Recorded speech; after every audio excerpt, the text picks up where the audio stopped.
Bienvenue dans cette deuxième leçon où nous allons parler des périphériques d'entrée typiques.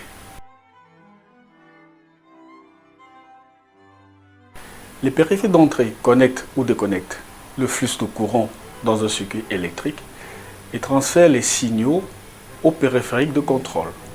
Les interrupteurs de fonctionnement et les interrupteurs de détection sont les périphériques d'entrée les plus communs. Un interrupteur de fonctionnement est actionné par une personne telle qu'un opérateur de l'usine. Il possède au moins un contact qui est soit normalement ouvert, soit normalement fermé. Certains de ces interrupteurs possèdent les deux contacts. Les contacts normalement ouverts restent ouverts jusqu'à ce que l'interrupteur soit placé sur position de marche on.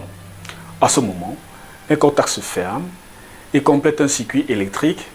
Et les contacts normalement fermés, quant à eux, restent fermés jusqu'à ce que l'interrupteur soit placé sur la position de marche on. Et à ce moment, les contacts s'ouvrent et déconnectent le circuit électrique.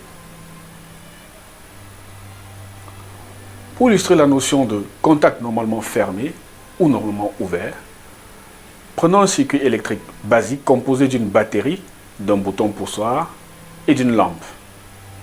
Lorsqu'on appuie sur le bouton poussoir, à contact normalement ouvert, la lampe s'allume et lorsqu'on relâche, la lampe s'éteint.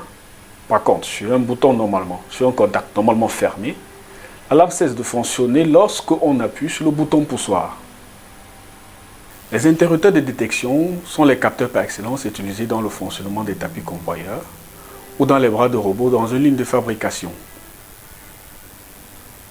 Ils sont uniques et possèdent des contacts de basculement, aussi appelés SPDT, dans leur fiche technique.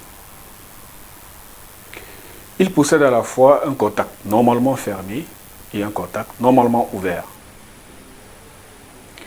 Et comme nous pouvons voir sur cette animation, lorsque le dispositif dont on voudrait détecter la présence se heurte au capteur, ce dernier laisse passer le signal sur sa borne normalement ouverte.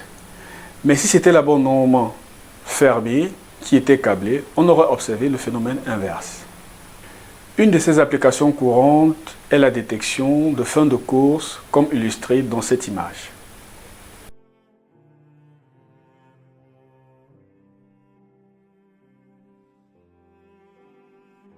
Pour faire simple, le capteur appartient à la famille des interrupteurs de détection, car c'est un dispositif qui contrôle le flux de courant électrique à l'aide d'un dispositif à semi-conducteur tel qu'un transistor plutôt qu'un ensemble mécanique de contacts.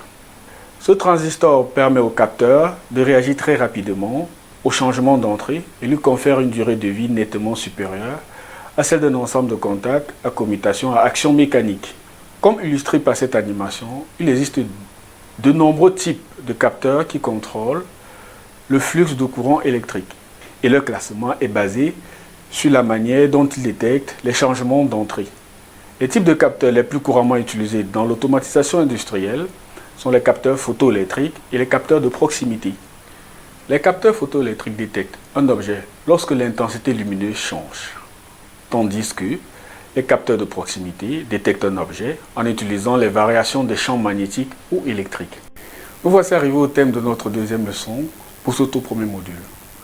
Nous avons étudié le premier groupe de composants de contrôle, à savoir le groupe des périphériques d'entrée. Dans la leçon suivante, nous allons parler des périphériques de contrôle. Tâchez de répondre au QCM afin de vérifier si vous avez bien assimilé les notions abordées dans cette partie. Merci pour votre attention et on se revoit à la leçon suivante.